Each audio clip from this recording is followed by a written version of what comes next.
DPH pendamping untuk koordinator persekutuan. Jadi saya Kurniawan Joko Wibowo dari lingkungan Santa Maria Dolorosa. Jadi sebagai anggota baru dari DPH ini, KPI, kita memang orang-orang baru di DPH, masih butuh banyak bimbingan. Nanti minta mohon masukan yang banyak buat kami yang di bidang persekutuan dari bapak-bapak nanti.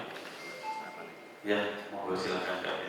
Betul, oke. Sebelumnya juga saya salam kenal juga kembali, saya Feni Veronica Tinamuna dari lingkungan Santo Paulus, kebetulan juga menjadi Dewan Paroki untuk pendamping orang muda. Dan ya betul sekali, saya juga masih belajar, jadi untuk pendampingan orang muda juga boleh untuk kita sama-sama saling berbagi ataupun saling meningkatkan kualitas dari orang muda Katolik, khususnya Paroki Cijantung. Ya, baik, saya juga pendamping dari TSBP 2, ternyata memang di slide langsung seksi kepemudaan. Jadi di sini kita akan memberitahukan mungkin apa saja yang menjadi program karya bagi seksi kepemudaan di tahun 2024. Dan memang tidak beda jauh.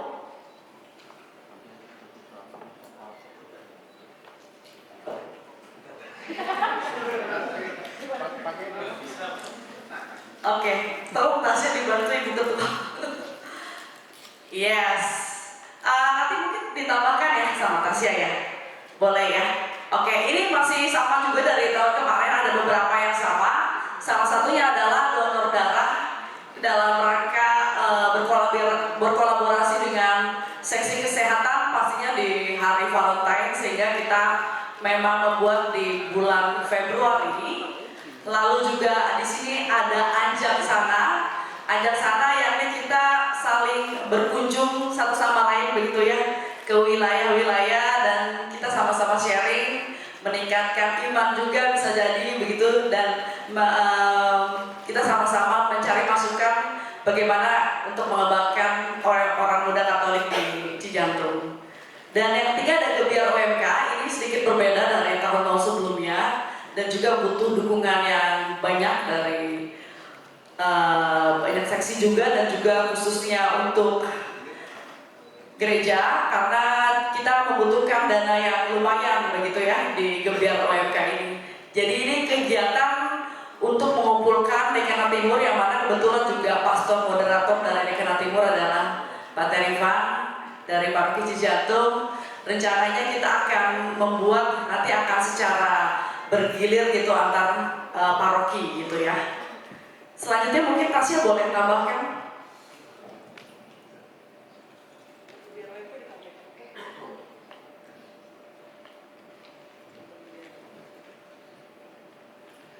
Sedikit menambahkan juga mungkin untuk donor darah. Sebenarnya tahun kemarin kita udah ngadain, cuma tahun ini agak sedikit berbeda. Kita mau buka lebih luas lagi, mau kerjasama juga sama tim HAK. Jadi mau kerjasama sama tim Karang Taruna yang ada di sekitar gereja gitu. Jadi supaya kita bisa memberikan kasih juga antar umat beragama. Terus juga untuk Anjang Sana, sebenarnya ini udah pernah diadakan waktu tahun 2019 terakhir sebelum pandemi, dan setelah itu kita adakannya dalam bentuk rapat koordinasi triwulan gitu. Jadi kita berkoordinasi sama koordinator-koordinator OMK di wilayah, tujuannya buat sharing, terus juga update perkembangan OMK wilayah, kendala-kendala yang dialami gitu. Cuma setelah pandemi itu teman-teman OMK wilayah yang datang ke gereja, untuk sekarang kita ubah suasananya supaya kita lebih dekat lagi juga sama teman-teman OMK di wilayah, bukan cuma koordinatornya aja. Dan juga harapannya dalam pertemuan Anjang Sana ini juga dihadiri sama Bapak Ibu pengurus dari lingkungan dan juga wilayah, supaya kita kalau ada program atau ada kendala yang dialami sama teman-teman OMK wilayah dapat kita cari solusinya bareng-bareng secara langsung gitu. Terus untuk Gebiar OMK seperti yang dibilang Pak Feni tadi, ini agak sedikit berbeda. Sebenarnya untuk Gebiar OMK ini konsepnya kayak porseni. Kalau tiap tahun diadakan di internal paroki. Cuma karena sebenarnya ini keprihatinan dari kita untuk OMK di Dekanat Timur yang sempat pasif karena pandemi kemarin. Jadinya karena juga moderator kita dari Cijantung, ya kita merasa kita harus ambil alih lah, ikut andil gitu untuk kasih perubahan ini. Jadi makanya kemarin kita usulkan ke Dekanat Timur untuk adakan semacam cup Jadi sebenarnya bukan Dekanat Timur yang pertama kali adakan, untuk Dekanat Bekasi juga udah ada, dan itu sangat berpengaruh buat UMK-UMK-nya yang ada di sana. Itu jadi pematik buat UMK aktif gitu untuk di kegiatan yang ada di gereja.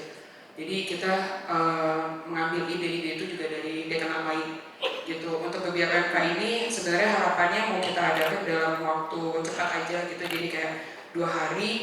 Cuma tergantung dari venue yang kita dapetin, karena kan ada berbagai macam lomba dan juga terdekat mungkin pesertanya lebih banyak, dan kalau di Selamat Riyadi kita lihat lagi juga memadai atau enggak. Dan untuk kegiatan UMK kemarin ada usul sebenarnya dari OIKU untuk digabungkan dalam rangkaian HUT Paroki. HUT Paroki dipegang sama Pekat ya? Ya, jadi mungkin nanti koordinasi lagi sama tim Pekat untuk konsepnya atau untuk waktunya gitu kali ya.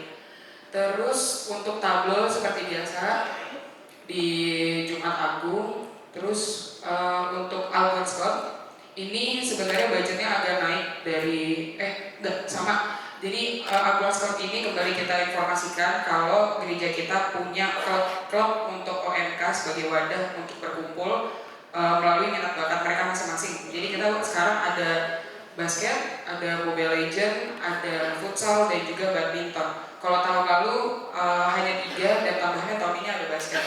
Jadi ternyata minat teman-teman lumayan banyak juga di basket. Jadi buat bapak ibu yang ada di lingkungan dan juga di wilayah, kalau ada teman-teman UMK-nya yang punya bakat di bidang-bidang tersebut boleh bergabung bersama kami gitu. Karena kita juga mengikuti berbagai lomba di luar paroki gitu.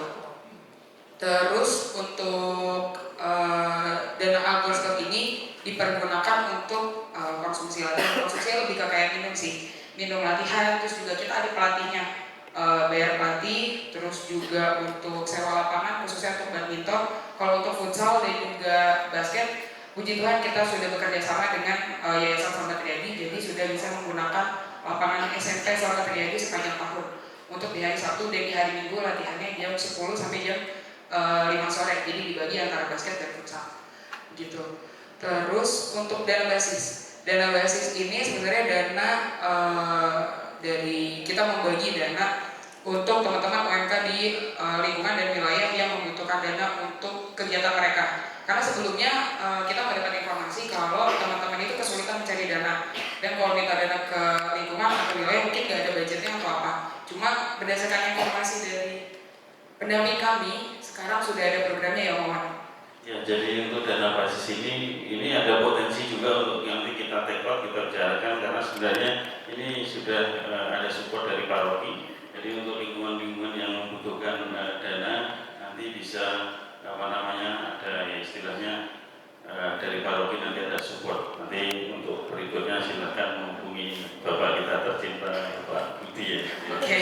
Bapak, tapi dana ini bisa dipastikan kalau OMK lingkungan dan wilayah juga bisa pakai kan? Ya harus, makanya di sini ada ketua-ketua lingkungan mungkin dari lingkungan supaya OMK di lingkungan itu juga bisa digerakkan dengan baik.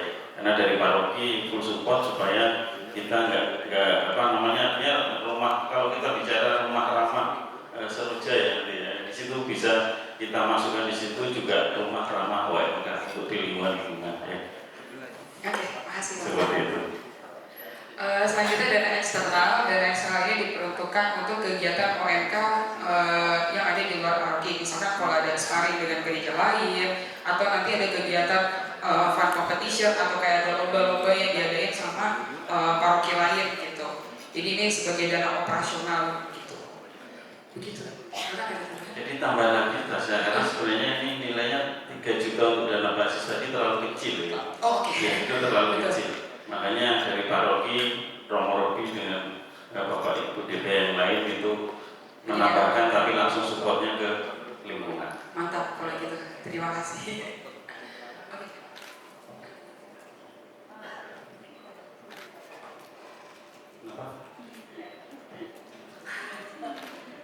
Ya, artinya mungkin memang tetap OMK di lingkungan untuk kegiatan iman begitu ya, dalam artian seperti rekoleksi juga bisa ya Mas ya, untuk di situ, atau memang untuk nanti kan untuk dana basis juga untuk bisa diputarkan begitu ya untuk UMKM gitu ya. Nah, ini support, jadi kita bahas nanti detailnya ya kan, tapi artinya bahwa ada support dari paroki untuk kegiatan di lingkungan. Betul. Seperti itu. tapi bukan berarti semua kegiatan di lingkungan terus dananya dimintakan sama ke paroki ya. Itu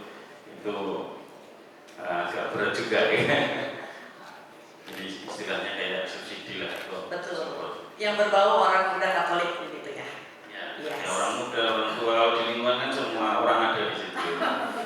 Karena basisnya di situ semua. Jadi semua orang ada di lingkungan.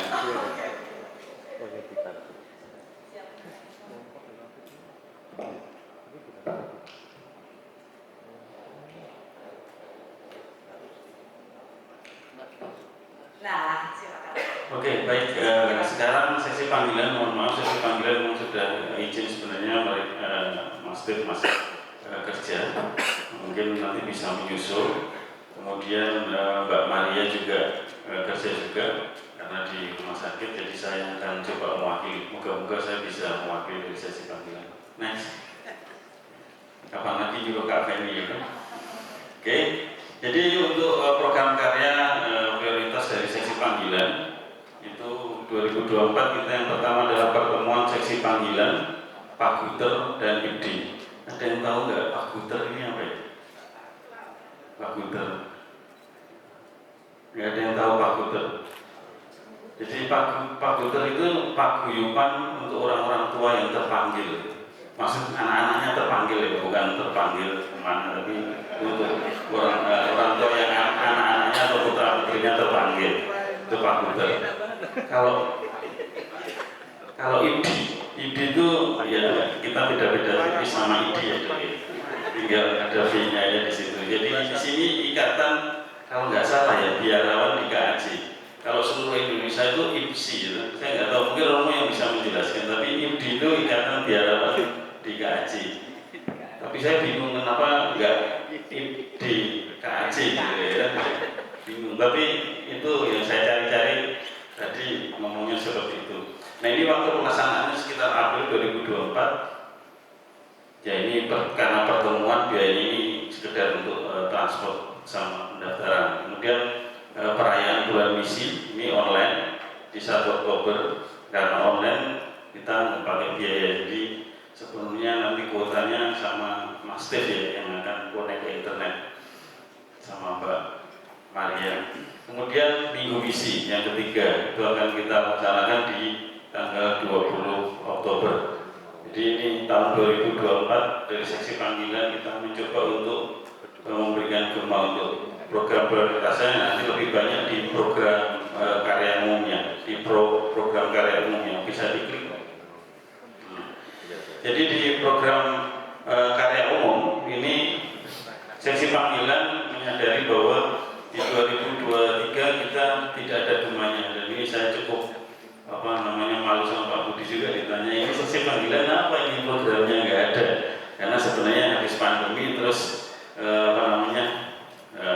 geraknya kurang cepat, ada banyak kesibukan dan lain-lain. 2024 dari seksi panggilan berjanji untuk komit sudah ngobrol juga dengan seksi katekesi ya Bu ya tadi ya.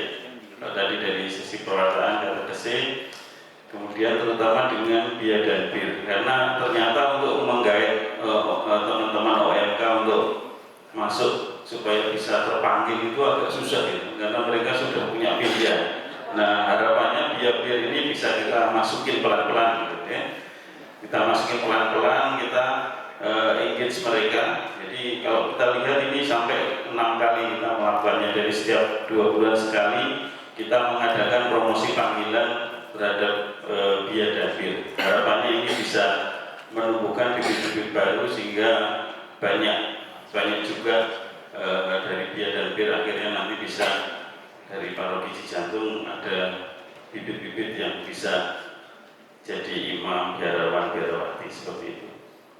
Ini jadi kita kembali istilahnya meriset kembali ke dasar, ke basic lagi supaya bagaimana kita bisa mempromosikan panggilan itu dengan baik. Walaupun misalnya teman-teman adik-adik kita, anak-anak kita yang di Bia-Bir itu tidak tidak terpanggil untuk menjadi biarawan, biarawati atau imam, tapi mereka bisa hidup lebih baik.